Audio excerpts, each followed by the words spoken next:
سلام، امیدوارم که حالتون خوب باشه. ابوالفضل جعفری هستم. به ویدیویی که امروز گرفتم برای که شناسنامه بگیرم، میخوام شناسنامه بگیرم. شناسنامه‌مون زنگ زد اومده، بعد بریم بابل مازندران. ما همراه باشین. در آینده میخوایم ببینیم که چجوری شناسنامه روندش چجوریه برای کسایی که پدرش افغانی مادرش ایرانیه. ما همراه باشین. فعلا از سر کار که قبرستان زرتشتی اومد بیرون، الان در حال راه رفتن داریم میریم توی به طرف ایستگاه با حسین. اگه چنل رو سابسکرایب نکردین سابسکرایب کنید، لایک بزنید و همچنان چنل حسین رو که مستر لبخند چنل منم که خودتون میدونید نقطه خنده بهتر کنید. و از زن دل از نیرو هوایی موتور سوار شدیم آمدیم در شهید باقری. الان روی پل هواییم، پل آبر، داریم میریم سمت تهران پارس.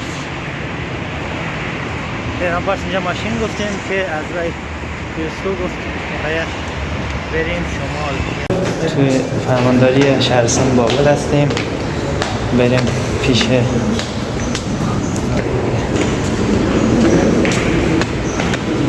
که چی میگه. آدرس باید بگیم کجا باید بریم. حالا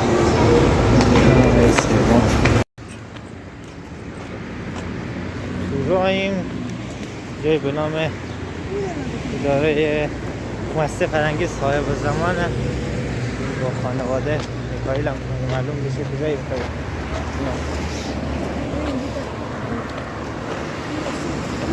مؤسسه فرهنگی صاحب الزمان هم نمیگی آدرس ده، ببینیم که کجا مشخصا نکار. حالا اونو که هم طرف میشه. پیدا کردیم مؤسسه فرهنگی صاحب الزمان رو که شهرداری اینجا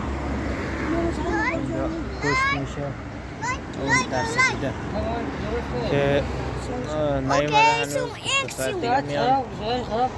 فعلا باید 2 ساعت 3 ساعت بشینیم. الان ساعت 8:30 که کی میان معلوم نیست دیگه. سل اومده که اینجا چه کار دارن. یه آدرس خواسته داره ماهی پیدا میکنه، معلوم نیست که چی میشه.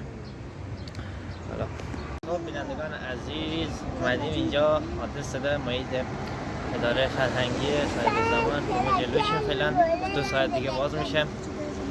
فعلا منتظریم تا ساعت 2:30 باز میشه. شما اینجا هر چی سوال داشتین کامنت ها بنویسید.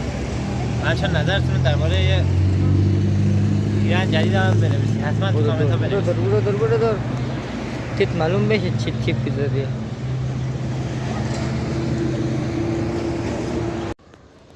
سلام، هنوز جلوی همین مؤسسه فرهنگی صاحب الزمانیم. ساعت هم 10:30. ساعت 9 گفت بیان. ساعت 9:01 ساعت منتظریم. من داداشامو بردن، حسین و میکائیل بردن، منو نخوندن اصلا، نمیدونم چرا. وگرنه من اول از اون ثبت نام کرده بودم. نمیدونم که چرا اسم من اصلا نبود تو لیستم، نبود. چند نفر بعد از حسین ابوالفضل، بعد از حسین و میکائیل هم نبود اسم من. چند نفر بعد از منم رفتن. حالا ببینیم چی میشه. اومدیم بیرون که اون کشته اونجا. آقا ما اومدیم، تموم شد کارا. چند سوال پرسید. انگشت امضا گرفت، شماره رو گرفت، گفت بعدا میایم زنگ میزنیم. فعلا دیگه معلوم نیست. زنگ میزنه کی میاد شناسنامه، کی نمیاد دیگه. فعلا همینجوری کارا دیگه. خب به امید پیروزی. اگه هر چیز سوال و نظر داشتین درباره شناسنامه گرفتن اتباع خارجی، زیر از ویدیو تو کامنت ها بنویسید. سوالا رو میخونم جواب میدم. لایک بدین، سابسکرایب هم کنید. آخر میکائیل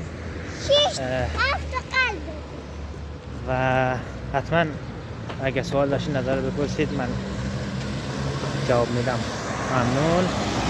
خداحافظ.